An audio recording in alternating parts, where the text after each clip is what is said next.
हरिओम।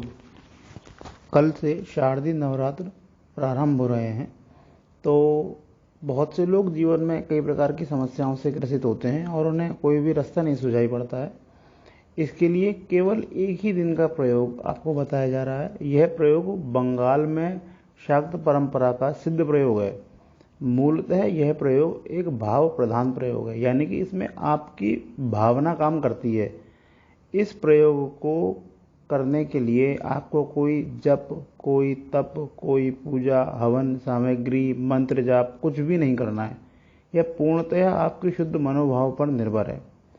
इस उपाय को करने के लाभ यह मिलेंगे कि भयंकर से भयंकर ग्रह कलेश हो, आपका कोई ग्रह दोष हो, कोई घर में उग्र भूत व्याधा हो, पुराना कर्जा हो, बढ़ी हुई या पुरानी कष्ट देने वाली बीमारी हो, कोई मुकदमा हो, कन्या की शादी ना हो, संतान ना हो, यह सभी कष्टों से आप एक ही दिन में मुक्ति पा सकते हैं। शर्त केवल यह रहेगी कि इस उपाय को आप पूर्ण मनोभाव से करिए। भावना प्रधान है इसके अंदर। फिर से बताया जाता है, यह उपाय पूर्णतया भाव प्रधान है। आपको इसमें कोई भी सामग्री, पूजा, समय, जाप करने का कोई समय होता है, हवन, मंत्र, जप, ऐसा कोई भी विधान नहीं है। यह पूर्णतः आपके शुद्ध मनोभाव पर निर्भर है। आपका भाव जितना शुद्ध होगा, जितना पूर्ण होगा, उतना अच्छा व जल्दी परिणाम आपको देखने को मिल जाएगा। आपको फिर से बताया जा रहा है कि यह भावना प्रधान है। आपका विचार और भाव पूर्णतः निर्मल और शुद्ध होना चाहिए।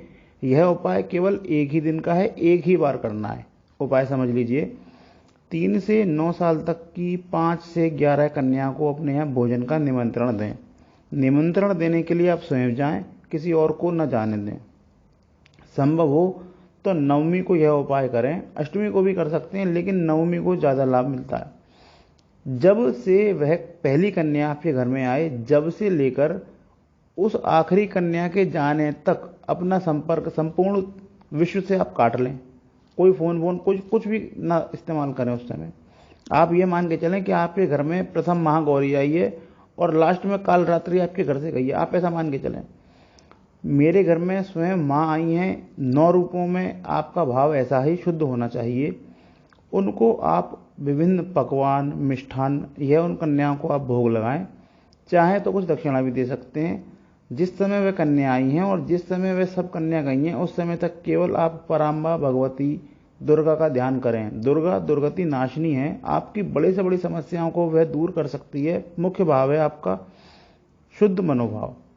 आप सर्वप्रथम उन कन्याओं के चरण धोइए, स्वयं उनके चरण साफ करिए। पूर्ण मनोयोग से घर का बनाया हुआ भोग प्रसाद उनको दें। इसका ध्यान रखें कि कुछ भी पकवान, भोग, मिष्ठान बाहर से मंगाया हुआ ना हो। बाहर से आप कच्चा सामान लेके आ सकते हैं, पकाना आपको स्वयं है, घर में ही पकाएं। आप स्वयं पकाएं तो बहुत ही उत्तम, अन्यथा घर की महिलाओं से पकवाएं। घर के बाहर का कुछ भी सामान होना नहीं चाहिए।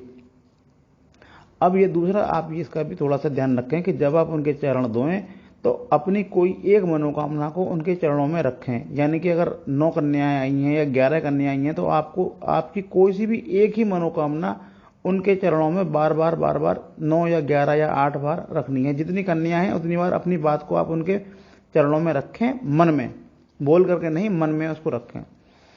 वह पूर्ण प्रेम से प्रसाद पाकर, दक्षिणा लेकर जब वह कन्या जाने ही वाली हो, अर्थात गई न हो, जाने ही वाली हो, तब पुनः मन में अपनी मनोकामना उन प्रत्येक कन्या के सामने मन में रखें। कन्या के चरण धुले हुए जल को स्वयं आचमन करें। 2-3 बूंदें उसकी स्वयं आचमन करें और बाकी का जल घर में छिड़क दें। कन्याओं के खाने में यदि कुछ छोड़ा हो तो उसे गऊ, कुत्ते या बंदर को दे दें। किसी भी हालत में उस प्रसाद की झूठन और चरण धुले हुए जल, इसका अपमान ना हो, इसको कूड़ेदान में ना फेंकें। यह सब बताने के बाद कुछ चीज़ें हैं जो आपको सावधानी भी बरतनी पड़ेगी। वह सावधानी और बताई जाती है। पहली बात यह है, कन्याओं को स्वयं आमंत्रण दें, किसी दूसरे के माध्यम से आमंत्रण ना दिलवाएं। कन्याओं के चरण स्वयं धोएं। कन्या की छोड़ी हुई झूठन कूड़ेदान में कदापि ना जाए। सभी कन्याओं के चरण धुले हुए जल को पूर्ण मनोयोग से प्रसाद समझकर ग्रहण करें। कोई रोगी है उसको पिला सकते हैं, उसके ऊपर डाल सकते हैं। कन्याओं के छोड़े हुए भोजन को कुत्ते, बंदरों, गऊ इत्यादि को ही दें। उसके अलावा उसका अपमान नहीं होना चाहिए। उसके छोड़े हुए भोजन का अपमान कदापि न हो। पता पड़ा कि आपका काम गड़बड़ हो जाए। भोजन परोसते समय सभी देवी, उनकी 64 योगिनियों, भैरव बाबा, हनुमान जी महाराज का ध्यान करें। कन्याओं के चरण धुले हुए जल को संपूर्ण घर में छिड़क दें। आपकी मनोकामना पूरी होगी या नहीं, यह पूरी तरीके से आपकी भावना, आपके बनाए हुए भोजन की शुद्धता और कर्मों की निर्मलता पर निर्भर है। इसका ध्यान रखें। पुनः बताया जाता है, यह उपाय परम शक्तिशाली है, एक ही बार करना है और आपको इसमें कोई तंत्र मंत्र, जप, यज्ञ, विधान, हवन कुछ भी नहीं करना है। केवल कन्याओं को शुद्ध भाव से भोजन कराना है। भावना प्रधान यह उपाय है और परम शक्तिशाली उपाय है। आप इसको करें।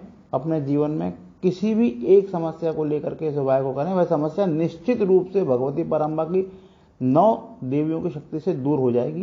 कोई सी भी बड़ी से बड़ी समस्या हो, जहां डॉक्टरों ने भी हाथ खड़े कर दिए हों, जहां आपकी बुद्धि काम न कर रही हो, वह उपाय भी इस काम को करके देखिए।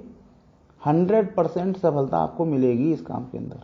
मुख्य बात, आपकी भावना कैसी है। भगवती कृपा करे। हरिओम।